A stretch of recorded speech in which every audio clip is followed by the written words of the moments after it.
शेर Kashmir institute of medical sciences का आज एनुअल डे मनाया जा रहा है, 42nd एनुअल डे।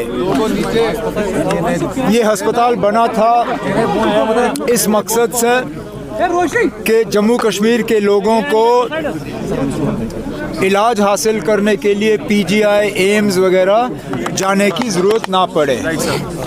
और इस अस्पताल ने जम्मू कश्मीर के लोगों की बहुत खिदमत की है, लेकिन कुछ कमियां हैं, कुछ कमज़ोरियां हैं, जैसे कि आज प्रोग्राम के दौरान डायरेक्टर साहब ने भी उनका जिक्र किया। एक तो स्किम्स की जो खुदमुख्तारी थी, वो खुदमुख्तारी इनसे ली गई, उसको दोबारा बहाल करना है।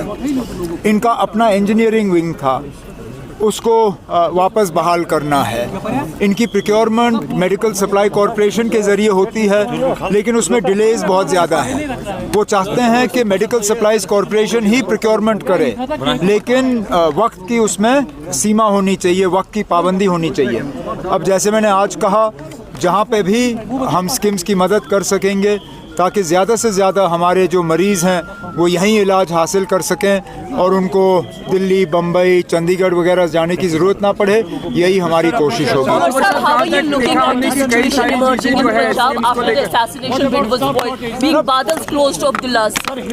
I spoke to Sukhbir yesterday after the attack on him. I expressed obviously our gratefulness to Almighty that he survived that attack. We spoke about the situation. Obviously, some of the things that he shared with me are not for public consumption, but it's a matter of concern.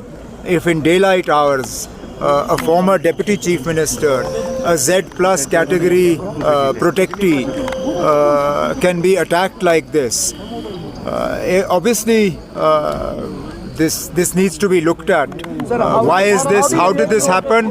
And to ensure that it doesn't happen in the future. Because let's not forget, not long ago, Punjab went through a very difficult phase in the 80s and early 90s. And God forbid we see something like that again. So as we have seen this holiday, especially जो कि अब नहीं है, शेख साहब की क्या? कोई नहीं, फिर होगा ना, फिर होगा। कई सारे और भी डेट्स हैं जो सर मालूम है, कई सारे और भी डेट्स हैं, लेकिन अब हमें बड़ी लड़ाई लड़नी है। सुनिए ना, हमें फिलहाल बड़ी लड़ाई लड़नी है, और वो लड़ाई जम्मू कश्मीर को दोबारा रियासत का दर्जा हासिल हो, हमें वो लड़ाई लड़नी है। हम उम्मीद करते हैं कि वज़ीर आज़म साहब ने जो जम्मू कश्मीर के लोगों के साथ वादा किया, हमारे साथ नहीं, जम्मू कश्मीर के आवाम के साथ, पार्लियामेंट इलेक्शन के दौरान और उसके बाद असेंबली इलेक्शन के दौरान, इन दोनों इंतखाबात में जम्मू कश्मीर के लोगों ने बढ़ चढ़ के हिस्सा लिया। कहीं पे भी शिकायत नहीं आई कि उनको मजबूरन पोलिंग बूथ में लेके उनसे वोट डलवाए गए। अपनी मर्ज़ी से गए और उन्होंने इस इलेक्शन को कामयाब किया, इस उम्मीद के साथ कि उनके साथ जो वादे किए गए, बिलखसूस रियासत का दर्जा वापस मिलने का, वो हमें वापस मिलेगा। अब वज़ीर आज़म साहब, होम मिनिस्टर साहब महाराष्ट्र, झारखंड, इन चीज़ों में थोड़े बिजी थे, अब उनको वहाँ से फुर्सत मिली है, तो अब उनसे बात की जाएगी ताकि जल्द से जल्द जम्मू कश्मीर को रियासत का दर्जा वापस मिले।